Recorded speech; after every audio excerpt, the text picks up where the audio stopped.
Jonathan, you are a filmmaker. How did you become a filmmaker? What's your background of films? Yeah, that's quite a convoluted story. Sure. I, I mean, it's a cliche to say, as far back as I can remember, I've always wanted to make films, but yeah, short films since I was about 16. I'm now in my sort of early 40s, and I mean, obviously, that's very an amateur level, and then, progressing as I've kind of moved into the film and TV industry myself. So sometime in the sort of early 2000s, I started to, get work in the film and telly industry. I was like starting off as a runner. I was working on some big films in a very, very, very small capacity, like as or a production runner. And I kind of sort of found myself sort of gravitating towards documentaries and television in particular. So I started off working for a lot of independent production companies, working on like local television programs in the sort of mid 2000s, predominantly working as a sound recordist, but I also worked as an edit assistant, a production assistant. So I kind of worked across the the whole production sphere of television, but also at the same time I was also working in a freelance, as much experience on film sets, and so I've worked as a camera trainee, loading film into into 35 and 16mm cameras. A sound trainee on feature films and television drama, and yeah, so I had a bit of a portfolio career going on, and then I found myself working as predominantly as a sound recordist as a way to pay the bills for quite some time. That kind of exposed me to a lot of different people from different backgrounds and working different role. People I was meeting were a lot of people, even who would be on like a reality television program, all wanted to make films and make movies.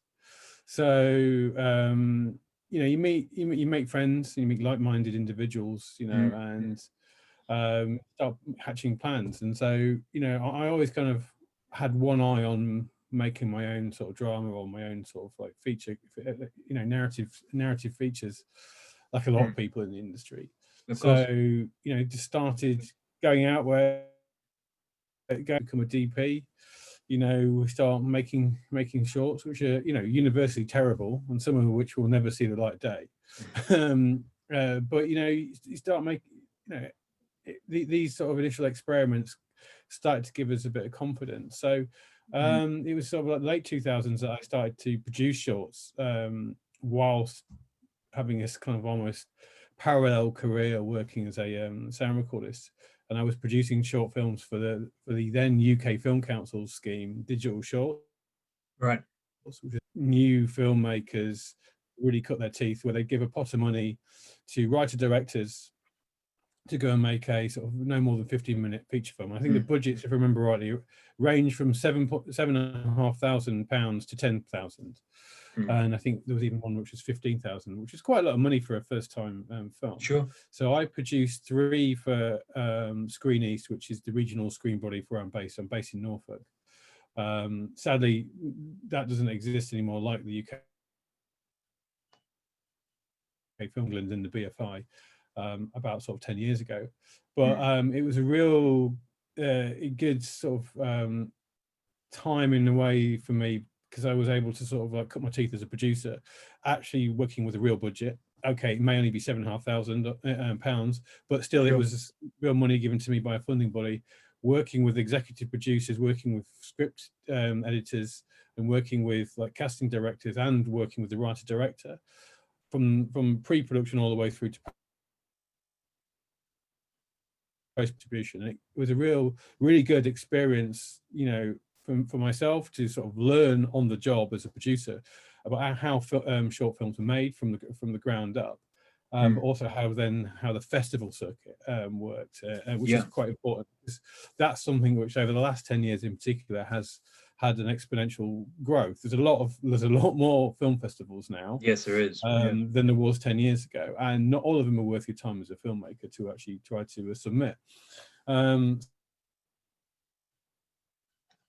And which culminated in 2010's Bro, which was written and directed by Chris Dundon, which did extremely well on the festival circuit and won quite a few awards. And Chris, the writer director, supremely talented, now sort of works in TV drama and lectures on the side. And it kind of it raised, not only did it raise his profile, but it raised mine as a filmmaker. So unfortunately, I didn't really capitalize on that. I got married and had kids, and it introduced me to some new people, which kind of kept that little door open for me. And I met an actor called Johnny Phillips, who's best known for his role in Titanic and as Lieutenant Lightoller, and he's in Nicholas Winding Refn's Bronson. And we hit it off quite well. He got me to produce his directorial debut, which was a short film called Woodward, which was a co-production with Rankin Film Production. And yeah, that kind of was a different experience, but kind of got me thinking, well, this was made without kind of lottery funding money. Yeah. Where else could I go? And I've always seen myself as a creative producer. I'm not really a sort of producer when it comes to making short films that can go off and raise the money. That kind of side of that, it's a little bit alien to me. I can talk the talk, but I'm not a financial guy. Kind of my eyes glaze over when people start talking about. So I've never really kind of gravitated towards making a feature film, because that kind of area of trying to go out and as a producer raise the money to make a feature privately, whatever, it's just an area which I don't know, but also it's just a lot of stress, which kind of I don't really want to put myself through at that level. Pretty wise. But what it all really boils down to, always in the back of my mind, even when I was producing for UK Film Council Screen East, was that this is a way that I can learn the process, learn from other directors, learn from their mistakes, and eventually with the view to sort of start directing my own things. So I started to then sort of not really withdraw from producing, but kind of start casting my eye to sort of making my own films. I still work.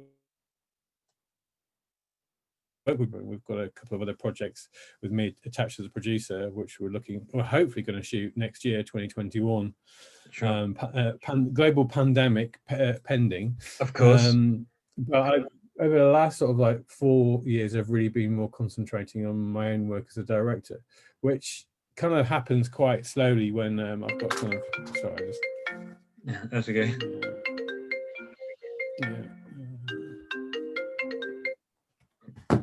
Sorry.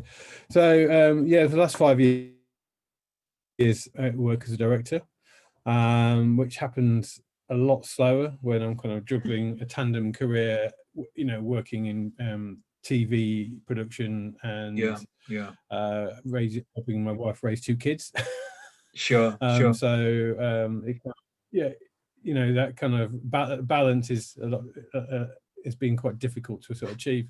So in 2007, I kind of decided it was talking about it and thinking about it was not enough. Go out and do it. So BRINK came out of that, and obviously at this point I produced quite a few short films. So I knew about the making of a short story and putting that onto onto screen. But what I didn't know that I could do was actually work with actors. So that was something which was very, very not alien to me. I've obviously deal with actors and agents before, but never actually getting on set and actually directing them, and then having that moment where you're on set and everyone. So I decided to put my money where my mouth was and sort of bankrolled BRINK myself as a sort of exercise to see, can I actually do this? Can I actually direct something? So I wanted to create something which could tell a story very succinctly in sort of no more than 5 minutes, but was sort of based around one location, predominantly one location with a very, very minimal cast, and could be shot with a minimal crew. Luckily, I've got a lot of good friends who of a time for nothing, which made my expenses on the project not massive. Sure. But yeah, it was a very steep learning curve, and I think at the time when I was writing the script, I was like, well, I've no idea if it's going to be good enough to go to the festival circuit and actually be fit for public consumption, as you were. So I was pleasantly surprised once I got into the edit. Not only had I very well with the actors, but I kind of had an end product which I thought was good enough to actually start putting out to a few festivals and letting the public see it. I mean, I learned a lot from that shoot. What was the biggest thing that you took away from that experience? The biggest thing I learned actually was to work with a writer. I think within the there's a big sort of focus on writer directors, and in reality, like there's lots of different types of director. I think the auteur theory kind of is embedded in everyone's minds as a kind of like, you have to be a writer director, which is not true at all. And I think very different skill set, isn't it? Really? Yeah, that's right. I mean, I'm not saying that there's no such thing as an auteur. There, of course, there are auteur directors who but it's actually fine to actually not have that level of filmmaking, as I said, a collaborative approach anyway. And so I think having a better script in the first place would have made BRINK a bit more of a richer film. I think it's fine, and I've made it and I've learned from that. But I think going on to my second short film as a director, Hold, I actually set out to work with a writer, and so I worked with an amazing writer called Linda Williams on that, and that was a fantastic experience. What I think I'm good at is coming up with situations. I was able to sort of like workshop the characters and the kind of the situations with the writer, and having that extra person to bounce ideas off was a really good experience. And I think Hold is a much better film than BRINK because I had that kind of extra creative input. Is it because you felt that you could focus on what you were really good at, and you'd had someone else absolutely kind of helping you? Yeah, I think and also I think it helped input and not just relying on my own sort of kind of like I mean, BRINK went through I think about 8 or 9 script rewrites anyway, and then I was workshopping the scene with actors in rehearsal, and then on the actual day things changed. Once we got into the location, the blocking changed somewhat from the rehearsals because obviously the location was slightly different. That was really good. I think another thing I learned from Bridge, I kind of locked myself into a bit of a sort of corner by just shooting the storyboard. I think I should have just, it kind of like, locked us into just using those shots. And, at that stage in my career, I'm not that, not being that not as an experienced filmmaker. I think, it's like we got into the edit, it was like, we could have just done another close up here, that sort of thing. I mean, we made it work, that's fine. I think no matter how much money I have and what schedule I have and what size crew, you're always going to run out of time and use the money. So so they're the main 2 things I took from that film. So yeah. Would you say that maybe the lesson is for anyone who's watching this, listening to this, who maybe isn't very experienced or wants to go into it, or maybe have made a short film, want to do several more, whatever their projection is that there's not really any one way of doing it. It's you've got to be able to adapt to the situation that you've got, the budget you've got, the cast you've got, but also that you can do it in 1,000 different ways. You can, as I said, be a writer, director, just a writer, just a director, and find where the path of least resistance is. Yeah, absolutely. I think one of the key things that I kind of realized quite early on is that no one arrives fully formed as a filmmaker. And it is a learning process. I mean, even the most fantastic grandmasters of film will have had to start from somewhere. I mean, I use Stanley Kubrick as this kind of example. I mean, his first film is terrible to a point of where when he was alive, he didn't want anybody to see it. There was only a handful of prints in existence. And now you can buy it on Blu-ray. You wouldn't have been happy about that. But this is a guy that, churned out some of the greatest films, in my opinion, anyway, of all time. I think, it's not an overnight process. Nobody arrives fully formed. No matter how, I think as soon as people realize that, the better. And, your first film will probably be not very good. You probably look back on that in 10 years and go, you know what, that's not so great. However, it served the purpose, and, you learn, and you get there. And, I think we live in an era now where you can just go out and make a film on your phone. And you can just get together some like-minded friends and just go out there and do it, and try and just do it better in the next time and just let that, with the more you do it, the better you get and the more confidence you get as well.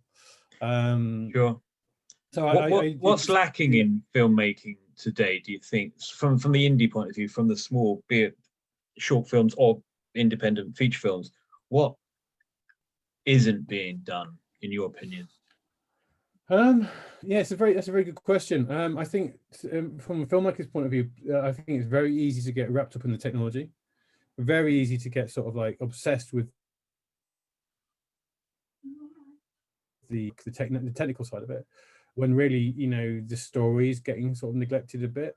I mean, I'm not saying this about every film, and I think this is, at the end of the day, if your script isn't good, you're not going to have a good film, no matter who your DOP is, who you've got in front of the the camera as cast. And I think that goes with any budget side. I think, I mean, this is just my opinion. I think there's not enough commitment. I think that there's a very set type of independent film that's been funded by sort of organizations like the BFI and things like that. I think it would be nice to see, I personally really like genre films. And I really like sort of genre films which kind of like to try to transcend their kind of like genre trappings and maybe inhabit different worlds. Obviously, when it comes to sort of like more sort of like diverse storytelling coming from like different cultural and ethnic backgrounds, that would be really nice to see. And obviously there's been sort of waves over the last few years, and that's kind of hopefully changing. But I know I'd like to see more working class voices coming through as well. So yeah, I mean, there's no real one thing. There's lots of different things. I think in this country in particular,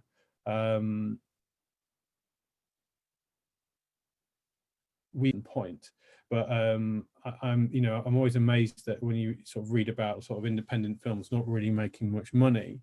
I think audiences it would be good to see audiences supporting independent film in this country. But yeah, yeah, I think that's it's a difficult one, that really to answer without going off on one.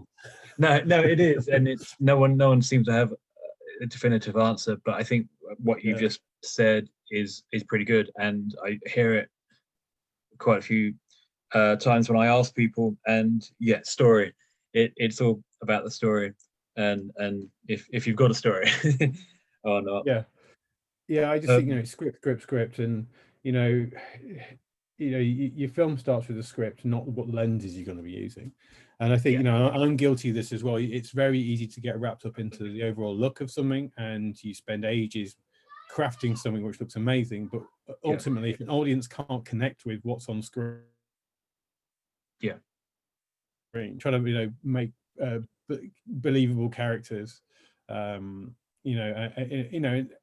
which are engaging for the audience. No, I totally agree. Jonathan, thank you for your time today. I'm sure you've got other things to do. where can people find out more about yourself? Do you have a website, social media, that sort of thing? So I'm working on my own website at the moment. Self-promotion is not something I'm very good. Independent filmmaking and filmmaking in general. So I'm working on my own website. I've got my film BRINK. It was distributed online by Alter, which is an amazing horror platform. That it's run by Gunpowder and Sky, a studio based in LA, which operates Alter, which is dedicated to thrillers and horror, predominantly the latter, but they're moving more into sort of like thrillers, which BRINK is definitely a thriller, though it's been advertised on their website as a horror, which I think has confused some pure. It is a horror. And they run Dust as well, which is another sort of online strand, which I know is more science fiction and fantasy, and there's some incredible content that they actually sort of commission now as well. So that's on their website. BRINK's on their website, and I've just, well, I haven't say just finished it. I finished it back in March, but my next short film, Hold, is hitting the festival circuit as we speak. So it's currently